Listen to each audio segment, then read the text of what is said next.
tentang mati. Saya ulangi yang pernah saya sampaikan secara singkat di pekuburan orang tua saya, ibu saya, bahwa yang namanya mati, orang mati itu tidak tahu dirinya kalau dia mati. Ini kita paham dulu, ya. Kenapa dia tidak tahu? Saya kasih contoh. Kalau kita tidur, ruh kembali kepada Allah. Allah menggenggam kembali ruh kita. Ini ada di Al-Quran. Tidurlah kita. Tidak ada yang tahu dirinya kalau dia tidur. Kalau masih ada umur panjang, maka disatukan kembali ruh dengan jasad, bangunlah kita. Alhamdulillahilladzi ahyana ba'da ma amatana wa ilaihin nusyur. Bangun kita dan disatukan. Ada juga orang tidur tidak bangun-bangun. Artinya ruh yang Allah genggam tidak dikembalikan. Orang pingsan, tidak ada yang tahu dirinya kalau dia pingsan. Kenapa saya di sini? Pingsan kita tadi. Itu ruhnya kepada Allah. Ketika Allah kembalikan, satukan dengan jasad, siuman dia. Bagaimana mungkin orang mati tahu kalau dirinya mati? Tidur saya tidak tahu, pingsan saya tidak tahu. Jadi bagaimana ceritanya? Nah, ini satu kisah ya. Mungkin kisah lain ada beda, atau ini satu kisah. Ketika orang mati, dia melihat anaknya, mungkin kalau perempuan suaminya apanya menangis. Apa dia bilang? Mimpi ini. Dia tidak bilang mati, mimpi ini. Ketika dimandikan, dia bilang mimpi ini, mimpi saja ini. Kemudian bahkan dibawa ke kuburan, dia bilang mimpi ini. Diturunkan di liang lahat, didengar bunyi-bunyi itu tanah, dia bilang mimpi ini. Di dalam satu hadis, nanti kita pulang, pengantar yang paling terakhir meninggalkan kuburan. 3 langkah terakhir. 3 langkah terakhir disatukan ruh dengan jasad. Disatukan ruh dengan jasad, disitulah dia meraba. Kenapa di kanan ini tanah, di kiri tanah, di bawah tanah, atas tanah juga. Mati ini, berteriak-teriaklah. Bagi orang yang amal tidak ada, baru dia dapat. Seperti mana tadi orang tidur dibangunkan, sebagaimana orang pingsan disiuman, sebagaimana orang yang tadinya dia bilang mimpi-mimpi, setelah 3 langkah terakhir disatukan ruh, dibangunkan, lalu dirobek kain kafan dari belakang. Setelah itu ditanyalah. Baru-baru saya dapat cerita, seorang orang tua meninggal di Makassar. Anaknya cerita ke saya, ada pesan, kalau mamamu meninggal, ada tolong di satu liang lahat dengan saya, satu kuburan disatukan. Maka setelah 8 tahun lebih meninggal istrinya, digali kembali.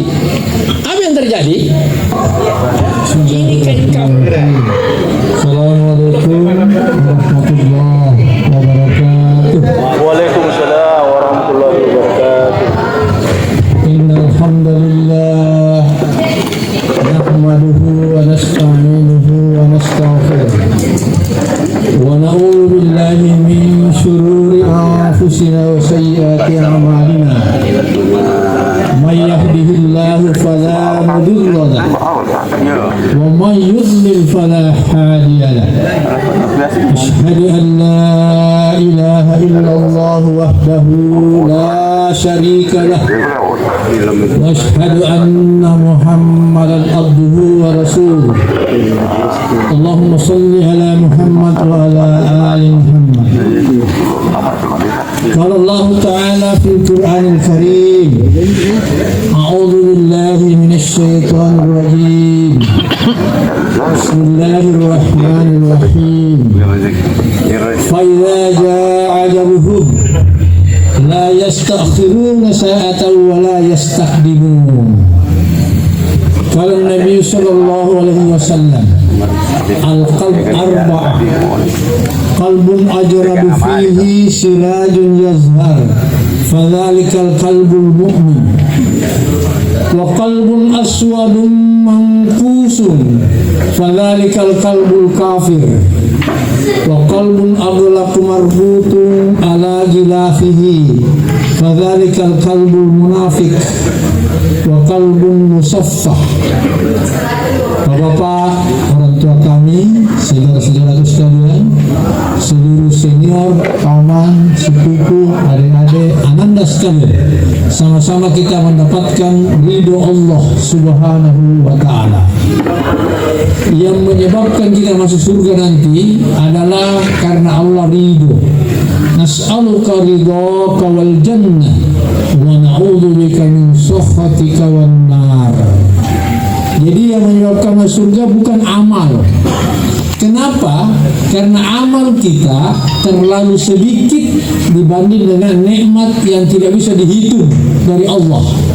Wa in ta'uddu nikmatallah la tuhsuha. Dan apabila kalian ingin mencoba-coba menghitung nikmat yang Allah berikan, la tuhsuha, tidak bisa dihitung saking banyaknya. Jadi amal kita sedikit, nikmat tidak ada batas. Oleh karena itu kita akan masuk surga ridhonya Allah dan syafaatnya Rasulullah Muhammad sallallahu alaihi wasallam. Saya mau kasih contoh satu, nikmat menghirup udara, oksigen. Dalam satu menit bisa kita hitung, kita bernafas minimal 12 kali, maksimal 24.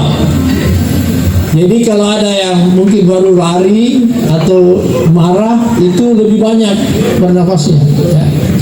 Satu kali menarik nafas, kita menghirup udara 3-4 liter udara. Beda dengan 1 liter beras, ini udara ya. Kemudian ya boleh tanya-tanya di rumah sakit, berapa harga 1 liter oksigen untuk orang yang sakit dibantu dengan pernapasan oksigen? Kalau tidak berubah itu 15.000. Coba kita mulai hitung. Ya, ini baru udara ini. Ya, 3 kali 12 kali bernafas, kemudian 3 liter dikali 60 menit dikali 24 jam. Satu hari kita siapkan dana sekitar 3 miliar. Allah. Ini baru udara. Rumah sakit punya aturan, kalau ada yang sakit itu yang dibayar hanya 550 ml. Jadi baru udara ini. Jadi kalau kita tidak syukur, jadi sebenarnya kita semua ini orang kaya. Jadi tidak boleh kita bilang saya miskin, saya tidak ada apa-apa. Itu namanya tidak syukur. Bagaimana dengan jantung yang Allah pinjamkan selama kita hidup? Makanya dalam Al-Quran, la in syakartum la azidannakum wa la in kafartum inna adzabi lasadid. Siapa yang bersyukur terhadap nikmat yang Allah berikan, Allah tambah. Yang dimaksud ditambah tidak selalu bentuk materi. Kita sehat saja itu luar biasa. Ya, kesehatan itu jauh lebih tinggi nilainya daripada harta. Banyak orang yang sering bilang, dan kita dengar, mungkin kita juga pernah bilang, biar nih habis harta, yang penting sehat. Itu artinya kesehatan lebih tinggi dari harta. Nah, ini kadang-kadang kita lupa syukur. Ya, maka perlu kita bersyukur. Salawat kepada yang mulia, terlalu panjang nanti komentar ya. Salawat kepada yang mulia junjungan kita Rasulullah Muhammad sallallahu alaihi wasallam. Allahumma shalli ala Muhammad wa ala ali Muhammad. Hadirin jamaah ta'asiyah, jangankan kita, Allah dan malaikatnya bersalawat. Allah dan malaikatnya bersalawat kepada Muhammad. Setiap Jumat Hatib bilang, sampaikan, innallaha wa malaikatahu yusalluna 'alan nabi. Sesungguhnya Allah dan para malaikatnya bersalawat kepada Nabi Muhammad. Ya ayyuhalladzina amanu sallu alaihi wa sallimu taslima. Siapa yang bersalawat 1 kali kepada Rasulullah, Allah bersalawat kepadanya 10 kali. Apa dasarnya? Man jaa bil hasanati falahu asyru amsalha. Orang tua ke semua, saudara-saudara, sebelumnya saya mohon maaf, saya ini bukan ustaz, saya jurusan matematika. Ya, karena ini orang tua saya yang berpulang ke rahmatullah, tidak ada alasan. Saya tadi setelah Makassar jam 2.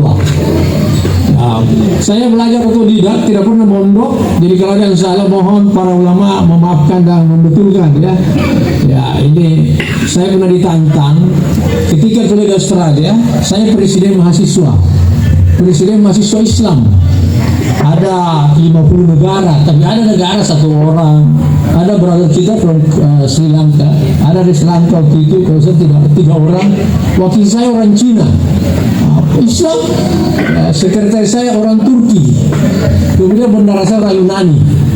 Kami belajar bersama-sama dan otodidak.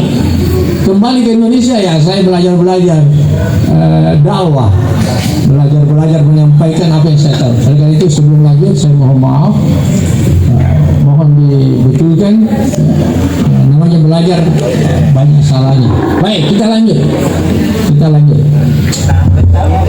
Tentang mati, saya ulangi yang pernah saya sampaikan secara singkat di kuburan orang tua saya, ibu saya, bahwa yang namanya mati, orang mati itu tidak tahu dirinya kalau dia mati.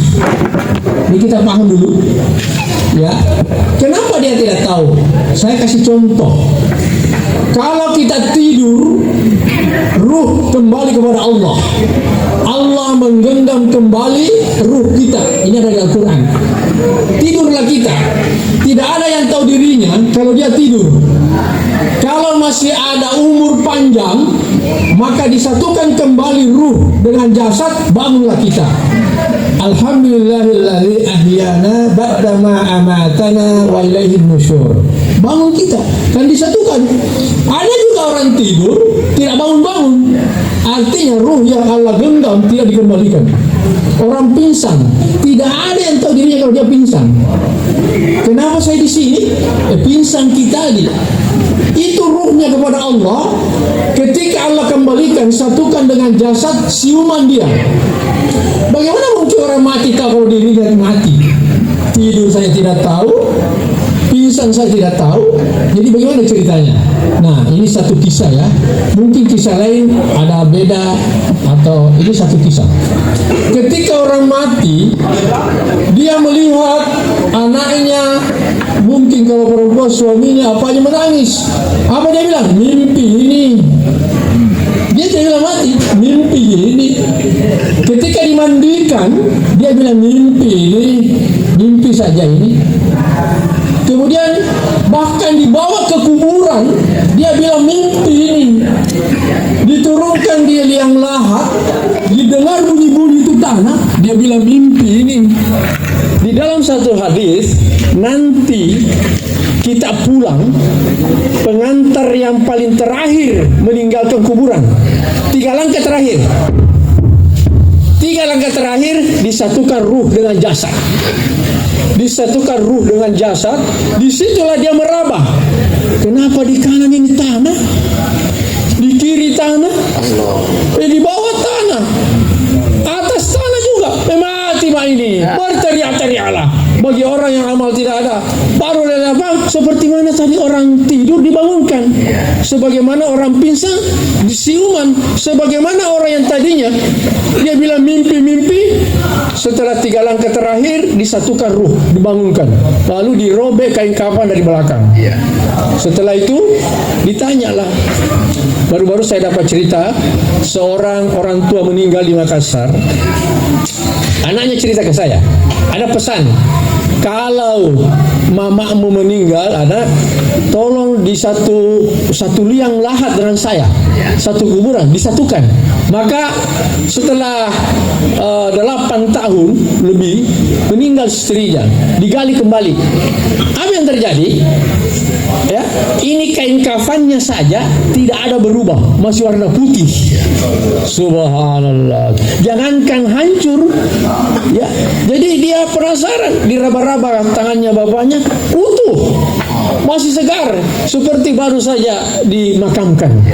Jadi ada orang yang dikubur ratusan tahun, dia merasa baru 1 hari ini yang amalnya bagus. Ini coba kita nanti baca surah Al-Baqarah ayat 259. Au kalladzi marra ala qaryatin wa hiya hawiyatun ala urushiha qala anna yuhyi hadhihi Allah ba'da mautiha fa amatahu Allah mi'ata 'amin thumma ba'asahu qala kam labist qala, ya. Jadi ditanya ini yang orang yang ya Nabi Husair namanya, berapa lama kamu tinggal? Kam labist qala labistu yauman aw ba'da yaumin. Tapi disambung oleh Allah, qala bal labista mi'ata 'amin fandur ila ta'amika wa syarabika lam yatasannah, ila akhir ayat. Ceritanya begini. Seorang nabi namanya Nabi Huzair. Huzair itu kalau orang Yahudi dia bilang anaknya Tuhan. Subhanallah. Kalau orang Kristen dia bilang Isa putra Maryam anaknya Tuhan. Jadi dua agama ini mengklaim Tuhan punya anak. Subhanallah. Datang Islam, Allah itu lam yalid wa lam yulad, tidak beranak dan tidak diperanakkan. Nabi Huzair jalan-jalan satu tempat, dia lihat ada banyak rusak, mungkin gempa atau perang. Lalu dia berpikir, anna yuhadillah ba'da mautiha. Bagaimana mungkin? Ya kurang lebih gitu. Bagaimana mungkin Allah menghidupkan yang mati, ya, yang rusak saja begini kelihatannya susah. Apa yang terjadi? Allah tidurkan dia. Tapi sebelum dia tidur, dia memasak. Ya manusia, dia memasak. Kemudian dia punya keledai. Keledai itu seperti kuda, lebih kecil sedikit. Ya, ditambatkan satu pohon. Lalu setelah berpikir begitu Allah tidurkan. Berapa lama dia tidur? Di ayat tadi berapa lama? 100 tahun. Ya, ditanya oleh Allah, Nabi Uzair, kam labist? Berapa lama kamu tinggal? Dia bilang, qala labistu yauman aw ba'da yaumin. Saya tinggal di sini 1 hari atau setengah hari. Coba 100 tahun, tapi dia bilang 1 hari atau setengah hari karena amalan yang bagus. Jadi ada orang sudah ribuan tahun dikubur, dia bilang 1 hari gini, nikmat sekali. Ya, tapi Allah bilang, qala bal labista mi'ata 'amin. Mi'ata 'amin. Nabi Uzair 100 tahun mau di sini. Lalu Allah lanjutkan, fandur ila ta'amika. Coba lihat makananmu. Dia lihat makanannya masih panas. Jadi 100 tahun masih panas. Ini namanya qudratullah. Ya, bukan sunnatullah. Kalau sunnatullah, matahari terbit sekarang dari timur, terbenam di barat. Itu sunnatullah. Tapi nanti ada qudratullah, Allah balik. Dia nanti terbit dari barat, terbenam di timur. Saya coba pelajari ilmunya NASA, ilmu angkasa Amerika. Ada 2 pendapat. Kalau kita bertawaf, kita begini. Jadi putarannya kan begini, ya. Bumi itu berlawanan putaran dengan ketika kita tawaf, itu memberikan kekuatan kepada bumi untuk memutar bumi sesuai dengan di porosnya. Kita salah tadi memberi kekuatan kepada Hajar Aswad. Hajar Aswad itu adalah sumbunya bumi yang kekuatannya 23.000 seluruh baja ada di dunia. 23.000 kali, ya. Jadi nanti ini itu ilmunya NASA, ya. Tapi ya berkat kalau tadinya bumi berputar begini, maka Allah balik, bumi berputar begini, maka matahari muncul di barat. Ya, ini satu pengetahuan. Sekarang ada ilmu baru. Dia bilang matahari sekarang di timur, sekarang mulai bergerak. Perhatikan matahari, dulu mungkin di sana ya, di sana. Sekarang mulai begini, terbitnya mungkin di sana. Jadi nanti pada saatnya kiamat, itu matahari pas ada di barat. Ya, ini panjang ceritanya ya. Tentang kiamat hanya Allah yang tahu. Ya, saya mau cerita sedikit karena begini, ada tanda-tanda yang Allah sudah tunjukkan yang real. Ketika Tamindori ini sahabat yang pernah bertemu Dajjal, terdampar di satu pulau, kemudian diantar oleh binatang namanya Zalzal. Binatang ini saking lebatnya bulunya tidak bisa dibedakan yang mana kepala mana ekor. Diantar ke suatu tempat, lalu tiba di tempat itu ada makhluk yang sedang dikurung, matanya cuma satu. Lalu ketakutan ini Tamindori. Ini dia cerita ke Rasulullah ya. Jangan lari, ya mungkin tentu bahasanya. Saya tidak akan apa, tidak bisa saya keluar. Saya cuma mengajukan 3 pertanyaan. Pertama, apakah Danau Tiberias yang ada di Israel itu masih berair, banyak airnya? Dia bilang sih banyak. Sekarang Pak, kata teman-teman yang pernah lihat, itu sudah surut sekitar 2 kilo.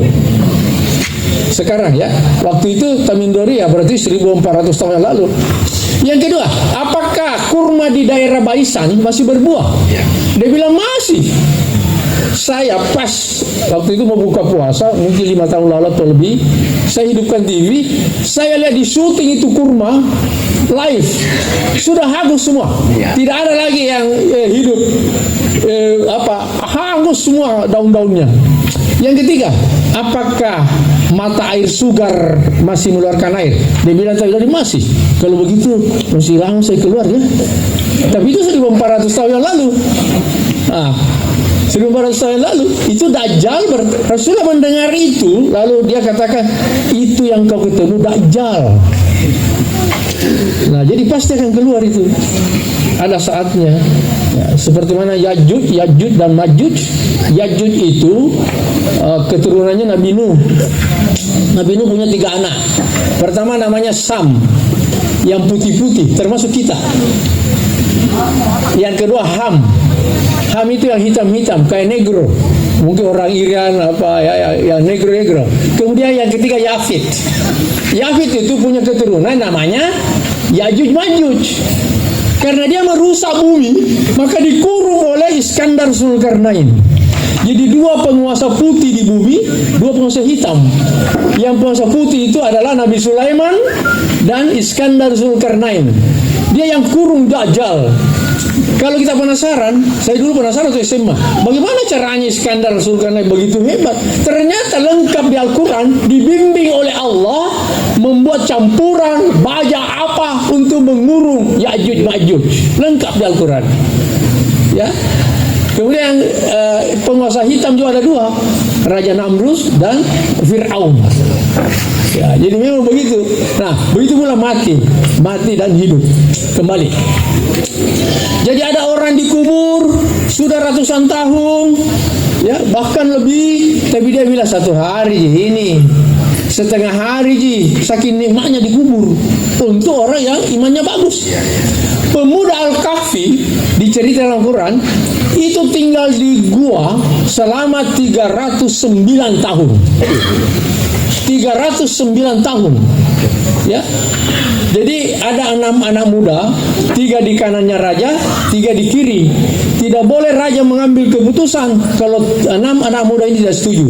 Karena raja yang berikutnya ada raja zalim, maka 6 anak muda ini meninggalkan kampungnya, masuk di gua, ketemu pengembala kambing juga ikut. Bahkan anjingnya pengembala kambing ikut juga, namanya Kidmir. Hanya Kidmir itu boleh masuk gua. Jadi 7 di dalam, ya ada versi lain tentu. Selama 309 tahun bola-balik badannya. Apa yang terjadi? 309 tahun tidak makan, tidak minum, tidak kencing, tidak apa, tetap sehat. Ini suatu bukti di dunia bahwa nanti di akhirat, kalau kita dijamin oleh Allah seperti itu, dia ribuan tahun, tidak masalah apa. 309 tahun. Setelah dia bangun, ya sebelum dia masuk, dia mandi dulu. Ada kolam depannya gua, mandi masuk. Setelah mereka dibangun oleh Allah, mereka merasa lapar. Dua disuruh belanja dulu, kita lapar ini. Setelah pergi belanja, ternyata uang yang dia pakai dibawa tidak laku lagi. 309 tabung. Lalu penjual curiga, siapa ini? Kenapa penampilannya beda?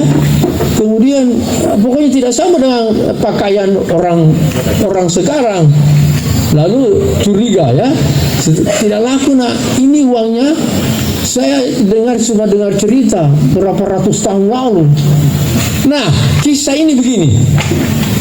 Akhirnya kembali dan ternyata gua tempat sembunyi dilindungi oleh Allah itu dekat dari kampung. Tapi karena Allah tutup mata zahir kita, tidak ada yang tahu. Jadi jangan kira siapa tahu ada dajjal di sekitar sini disembunyi Allah, hati-hati.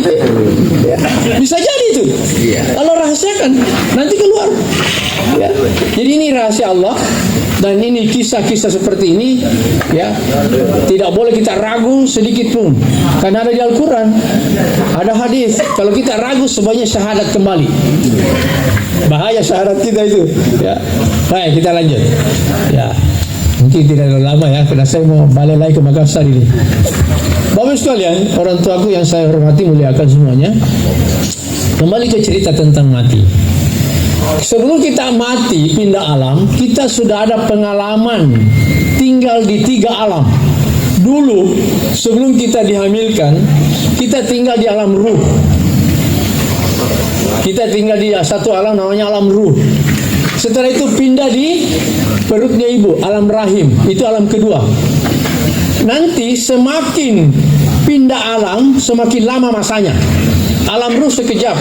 Alam rahim untuk laki-laki 9 bulan 15 hari. Itu rata-rata. Perempuan 9 bulan.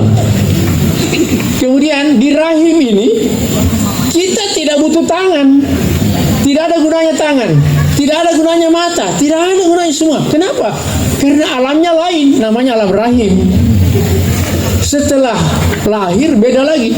Jadi satu saja kita andalkan di alam rahim untuk hidup, yaitu tali plasenta, tali ari-ari. Tapi lahir ke bumi, tali ari-ari digunting oleh dokter bidan Sandro. Magi digoncingi.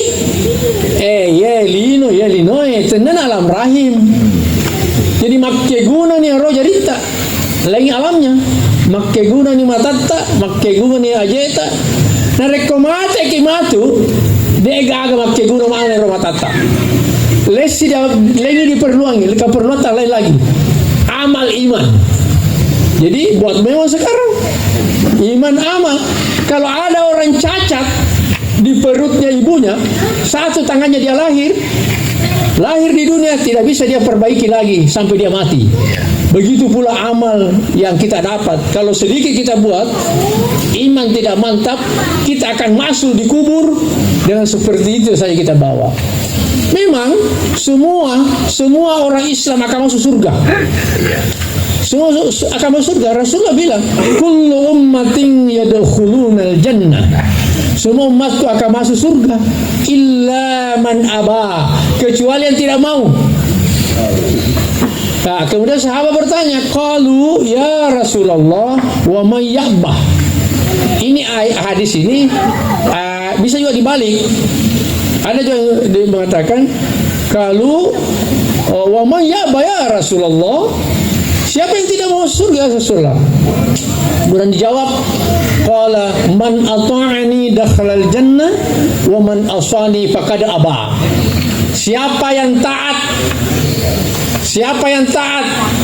apa yang saya contohkan atas perintahnya Allah, dia masuk surga. Yang tidak mau, itu yang tidak mau surga. Nah, pertama, orang masuk surga bebas tes, tidak diperiksa. Ada 3 indikator dalam satu hadis, mungkin ada indikator lain. Pertama, siapa dia? Mereka yang ingat Allah, baik susah maupun senang. Ini satu. Yang kedua, mereka yang bangun tengah malam, tahajud, tinggalkan istrinya yang cantik, kasurnya yang empuk, kemudian bangun dan salat, berdoa, berjumpa dengan Allah. Yang ketiga, mereka yang segera meninggalkan semua kegiatannya apabila panggilan Allah datang. Jadi jangan ditunda, Pak. Dalam surah Al-Jum'ah, ya, fas'au ila dzikrillah. Ya, urusan dunia, urusan akhirat, berlari dengan kencang. Jangan tunda-tunda. Fas'au ila dzikrillah wa dzarul bai'. Bahkan tinggalkan semua itu yang lain. Masih banyak orang cuci mobil, azan dikumandangkan, lebih penting cuci mobil. Padahal 5 menit saya ke masjid. Kalau urusan dunia, fantashiru fil ard, berjalanlah pelan-pelan, santai-santai saja. Jangan ditukar urusan dunia berlari-lari, ya, urusan akhirat pelan-pelan. Nanti masbuk saja, atau sebentar bisa salah, masih ada waktu. Kalau mati tiba-tiba belum salat, hukumannya satu hukum. Satu kali meninggalkan salat fardu dihukum satu hukum. Apa satu hukum? 80 tahun akhirat. Satu hari di akhirat, 1000 tahun di dunia. Fi yaumin kana miqdaruhu alfasanati mimma ta'uddun. Satu hari di akhirat, hitungan kamu di dunia 1000 tahun. Itu untuk orang Islam. Kalau orang kafir beda. Al-Ma'arij ayat 4. Fi yaumin kana miqdaruhu hamsina alfasana. Jadi kalau orang kafir, satu hari di akhirat 50.000 tahun di dunia perbandingannya. Jadi tidak ada apa-apa itu dia punya. Tidak ada apa-apanya kalau dia tidak masuk Islam. Saya hitungkan, saya juga matematika. Kalau dia sukses 70 tahun, mereka kafir ya, tidak pernah gagal. Dia kaya terus, tinggi pangkatnya terus. 70 tahun dibagi 50.000 kali 24 jam kali 60 menit, dia hanya sukses 2 menit 1 detik. Itu saja dia kejar. Siang malam siang tulang dibanting-banting, ya. Only 2 minutes 1 second, brother. If you have 70 years old. Tapi kalau di bawahnya lebih rendah lagi, mungkin 1 menit. Jadi itu golongan pertama, masuk surga tanpa dihisap. Insya Allah kita semua duduk di sini. Amin. Dan keluarga kita masuk surga tanpa dihisap. Amin. Yang kedua, ada yang masuk surga ditimbang dulu amal baik buruknya. Di sebelah kanan kita ada malaikat tidak pernah lepas, namanya malaikat Raqib. Membawa buku namanya buku Illiyin. Di sebelah kiri ada malaikat namanya malaikat Atid, membawa buku namanya buku Sijjin. Ini dijelaskan di surah Al-Mutaffifin. Kalau kita melakukan kebaikan seperti sekarang ini, yang diisi adalah buku Illiyin. Kalau melakukan kejahatan, yang terisi adalah buku Sijjin. Nanti di sini ditimbang. Kalau lebih berat, lebih banyak isinya buku Illiyin, maka masuk surga. Tapi kalau lebih banyak isinya buku Sijjin, masuk neraka. Nauzubillah. Itu golongan kedua. Golongan ketiga, orang Islam karena dosanya dia masuk neraka. Singgah dulu. Siapa mau singgah 1 hari, 1000 tahun dibakar. La ilaha illallah. 1000 tahun, bukan singgah santai-santai, dibakar dengan apinya neraka. Ya, kalau singgah setengah hari 500 tahun. Tadi ayat itu As-Sajdah ayat 5. Bahkan orang Islam yang masuk neraka distempel dahinya. Tulisannya apa? Jahannamiyun. Kata ulama, Jahannamiyun. Tapi nanti pindah juga. Setelah habis dosanya apanya dipindah. Oh, setelah pindah, sayalah orang yang paling berbahagia. Tidak ada yang kalahkan. Dia tidak tahu kalau dia orang terakhir masuk surga. Paling bahagia luar biasa. Ya, maka kisah kata ulama, kenapa dia pindah? Ya, orang non-Islam komentar, kenapa kau masuk neraka? Saya kira kau orang Islam. Allah Maha mendengar. Allah Maha mendengar. Ya, Allah malu-malu dipindah ke surga. Ada kisah lain, kenapa di tidak hibah ada tulisan Jahannamiyun? Itu mungkin artinya mantan penghuni. Allah Maha mendengar, dihapus. Jadi walaupun nanti pada akhirnya pindah semua ke surga, jangan ada bercita-cita masuk surga dengan dihisap. Kata Rasulullah, wahai Aisyah istrinya, siapa yang dihisap sesungguhnya dia celaka. Allah. Jangankan di akhirat Pak, kita diperiksa polisi, tidak bawa SIM, STNK, takut-takut kita. Apalagi yang memeriksa ini malaikat mungkar wa nakir, ya, tidak sama Umar. Ya, Ali mendengar Rasulullah bersabda ketika cerita tentang mungkar wa nakir, bertanya Umar, ya Rasulullah, bagaimana nanti saya kalau diperiksa? Apa kata Rasulullah? Umar, tidak, nanti kalau kau ditanya, kau juga tanya mungkar. Ini Umar itu kalau berhadapan dengan iblis tidak mau berpapasan, saking kuatnya imannya.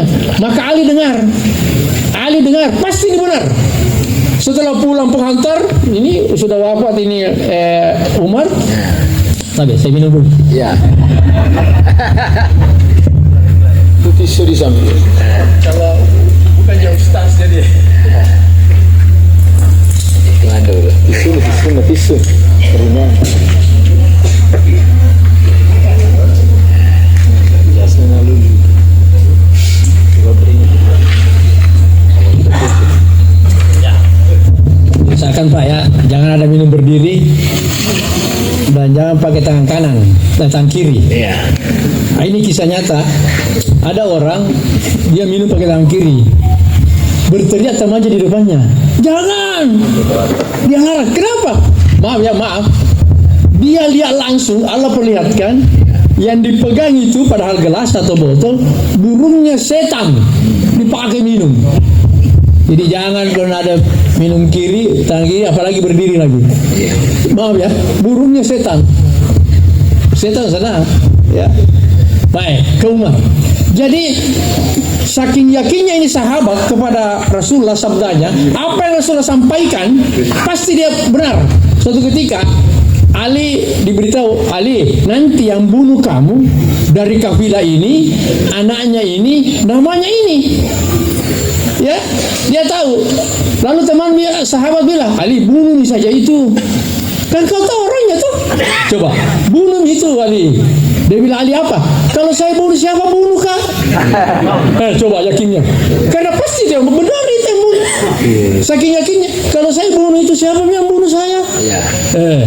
Jadi Ali dengar, Umar, nanti kau juga bertanya.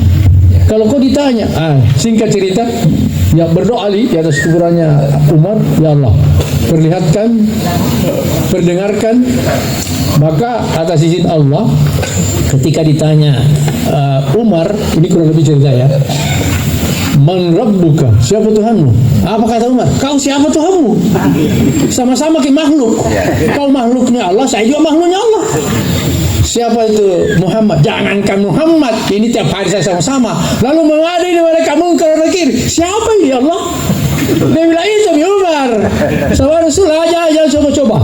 Dalam hadis lain, sejak itu ketika orang Islam meninggal sudah lembut-lembut bertanya mungkar wa nakir kepada orang Islam. Itu kita bisa baca hadisnya. Ya, kita harus yakin ini hadis. Nah, ini Pak luar biasa kita ini orang Islam ya. Kita bersyukur ya. Kita bersyukur sekali karena kakek nenek bapak ibu Islam kita dipilih jadi orang Islam. Ya, yakinnya begitu. Baik. Siapa yang singgah sekali lagi setengah hari saja di neraka itu 500 tahun.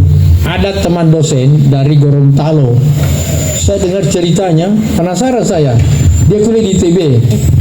Dia orang fisika, dia mau meneliti apinya neraka. Mungkin dia apa yang terjadi sebelum dia selesai. Dia tidak selesai dan dia gila. Tidak boleh urusan akhirat kita mau coba-coba campur urusannya Allah.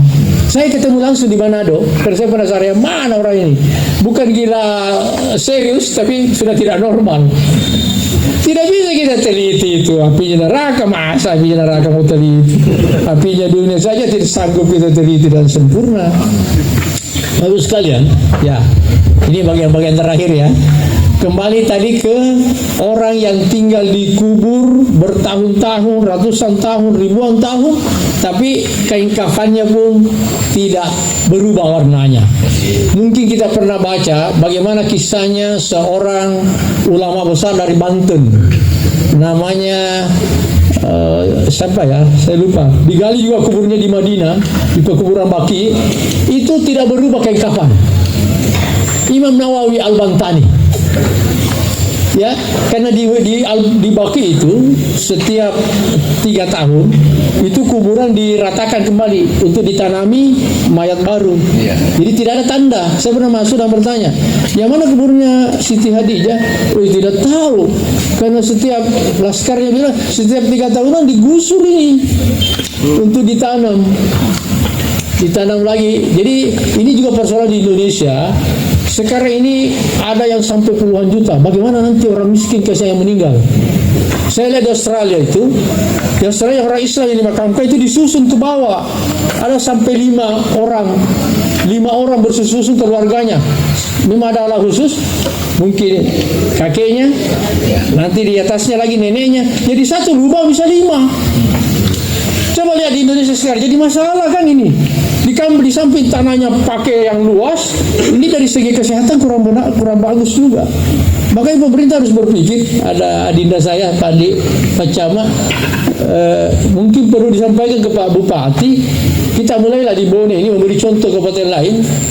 Ini pekuburan jangan melebar, disusun 2 atau 3, ya, itu tidak masalah. Orang-orang yang mati syahid saja ditimbun di situ. Karena kalau tidak ini jadi masalah, ya. Sudah banyak masalah orang-orang tidak mampu bayar. Ya. Kasihan itu nanti kalau jadi pikir, karena manusia semakin bertambah, lahan tidak pernah bertambah. Ya, bagus sekalian. Semua yang bernyawa, kita yang dulu di sini 100 tahun yang lalu kita tidak ada di bumi. 100 tahun yang lalu. Nanti terlalu lama kalau 100 tahun kita semua sudah tidak ada di sini. Ya, anak kita yang kecil ini mungkin 2 tahun, kalau 100 tahun umurnya di 102 tahun. Jadi memang dunia ini bukan tempat kita. Ini tempat untuk menguji kita punya iman. Selama kita hidup 70-60 tahun, ini nanti menentukan selama-lamanya di akhirat. Jadi jangan kita tertipu dunia. Dunia ini innamal hayatud dunya laibun wa lahwun. Hanya permainan dan sandiwara. Jangan seperti orang kafir. Apa gunanya kita kaya raya? Banyak sekali harta, tapi mati kita masuk neraka. Tidak ada gunanya itu. Mau diapain? Apa gunanya jadi tinggi pangkat walaupun kita presiden? Ya, kalau mati masuk neraka. Tapi lebih bagus lagi, banyak hartanya, tinggi pangkat, nanti mati masuk surga. Ini yang kita kejar. Ya, jadi dunia ini hanya main-main saja. 70 tahun, 60 tahun, ya kemana kakek nenek kita? Kemana sebagian besar bapak ibu kita? Sudah tidak ada. Baru saja kita ditinggalkan. Ya. Saya 3 tahun di rumahnya kakanda saya Jirusdi. Selama saya di Sembah, sama-sama tidur itu raja. Orang tua saya ini luar biasa, ya. Tidak pernah marah, senyum terus. Ya. Saya sebagai anak luar biasa, susah dapat orang begitu. Saya mau pergi sekolah, disiapkan nasi lengkap, pulang sudah memang di situ. Luar biasa. Insyaallah, ya, kita doakan semuanya, ya, supaya nanti kita doa nanti sama-sama. Beliau almarhumah ini luar biasa, ya. Jarang samanya lah. Ya, jarang samanya. Baik. Semua yang ada di sini sekali lagi, 100 tahun yang lalu kita tidak ada di bumi ini. 100 tahun akan datang, kita sudah tidak ada di muka bumi ini. Artinya kita kemana? Kita ke alam lain. Alam lain ini kita tidak tahu. Tidak ada orang yang pernah ke sana baru kembali bercerita, kecuali Nabi Idris. Nabi Idris itu dia masuk surga karena dia tidak mau keluar. Idris kau belum mati, kembali. Pura-pura dia lupa sandalnya, tertinggal di surga. Akhirnya tinggal sampai sekarang. Ya, begitu memang ada taktik. Seorang sahabat punya teknik yang bagus. Rasulullah ketika menjelang wafat, siapa yang pernah saya sakiti, sekarang saatnya membalas. Seorang sahabat angkat tangan, saya pernah. Waktu itu Rasulullah di depan, saya di belakang pegang cambuk, saya kena di belakang. Waktu itu saya tidak pakai baju, sekarang balas. Umar bilang, saya potong lehernya saja ini. Jangan Umar, apa kamu tanggung dosa saya? Ya, dia mau balas. Apa dia bilang? Rasulullah, wahai Rasulullah, buka baju. Waktu saya tidak pakai baju juga. Semakin marah sahabat. Tapi mau dilarang. Rasulullah bilang, apa yang terjadi? Setelah mendekat, dia peluk Rasulullah SAW. Ternyata taktik. Kalau saya tidak begini Rasulullah, saya tidak bersentuhan kulit saya dan kulit kamu. Dan Rasulullah katakan, siapa yang bersentuhan kulit saya dan kulitnya tidak akan dibakar api neraka. Maka yang lain sahabat bilang, kenapa saya tidak begitu juga? Nah, itu taktik untuk dapat yang baik. Ini tidak dilarang begitu. Nah, oleh karena itu Bapak, Ibu, saudara, orang tua kami semua, mulai hari ini mari kita berniat pelan-pelan kita kurangi ruang untuk dunia. Pelan-pelan kita tidak mungkin tinggalkan dunia karena kita tinggal di dunia. Perbanyak ruang untuk akhirat. Kalau dulu ya tahun lalu 2 tahun lalu kita mengaji 1 ayat, sekarang usahakan 1 juz. 1 hari 1 juz. Lamaannya itu waktu 24 jam, masa tidak bisa 1 hari 1 juz? Cicil. Ya, kalau saya cicil. Kalau ini tanggal 17 ya. Jangan tidur sebelum baca juz 17. Begitu. Jangan tidur. Tahan sedikit. Ya. Besok 18, jangan tidur sebelum baca juz 18 besok. Jadi setiap bulan hatam. Nanti kita ribuan tahun itu, ribuan kali hatam itu. Ribuan kali. Jadi 1 tahun 24 kali kita hatam. Alhamdulillah, kalau kita sudah 20 tahun, 30 tahun, mudah-mudahan Allah terima. Bagaimana kalau tertinggal karena sibuk? Kalau saya jadikan utang. Misalnya, saya tidak selesai juz 16 kemarin, sekarang 17. Siapa suruh kau tidak baca? Baca 2. Apa boleh buat? Baca 2. Kenapa? Kenapa memang tidak dibaca? Biasanya jadikan utang. Bagaimana kalau tertinggal? Ada lagi caranya. Misalnya tertinggal 5 juz, tetap dibaca juz 17. Tertinggal juz 12, pelan-pelan dikejar, akhirnya terkejar. Pokoknya kita niat. Ya, ini semakin bertambah umur, semakin yakin kita ya bahwa tidak lama lagi saya di dunia ini. Saya akan kembali kepada Allah. Karena manusia ini ada 2 unsur. Ada jasmani, ada rohani. Yang jasmani ini, nah itulah yang dari tanah. Makanannya dari tanah. Makan mie beras, onde-onde, makan semua. Itu jasmani. Yang rohani kembali kepada Allah. Kemarin saya ditanya saya, Ji Aci, apa itu nak jiwa? Wah, saya bilang pertanyaan berat ini. Jadi saya cubit sedikit beliau, cubit. Saya bilang, cubit dah. Apa tak sakit? Saya bilang yang sakit itu bukan badan, tapi jiwa. Itulah jiwa. Tidak bisa susah dijelaskan. Nanti ulama besar. Jadi yang sakit itu jiwa. Seandainya badan sakit, orang mati yang dicubit, dia bilang sakit sakit. Jadi dia tidak bilang sakit, tuh. Jadi jiwa itulah jiwa. Dia susah dijelaskan. Ruh tadi yang Allah pegang kalau kita tidur, pingsan, mati, kemudian kembalilah ruh ini kepada Allah mempertanggungjawabkan seluruh yang kita buat di dunia. Maka jangan juga salahkan orang bone. Kalau dia bikin 3 hari, 40 hari, ya siapa tahu kita belum tahu ilmunya. Begini ceritanya, satu kisah ya. Apakah itu 7 hari? Ini istilahnya apa? 3 hari atau 7 hari? 3 hari. 3 hari. Ternyata begini kisahnya. Ketika ruh dan jasad tadi ini disatukan, baru dikuburkan, dipisahkan lagi. Pada saat 3 hari, kembali Allah satukan. Itulah saatnya anak-anaknya mengirim doa. Dan ada yang baca-baca. Yang mau disederhanakan sedikit, jangan baca-baca baru ada minasi di situ apa? Karena suka itu makan dulu mangga. Ada mangga di situ. Jangan begitu, sudah pi berdoa baru diangkat. Jadi ambil jalan tengahnya. Ketika 7 hari disatukan lagi ruh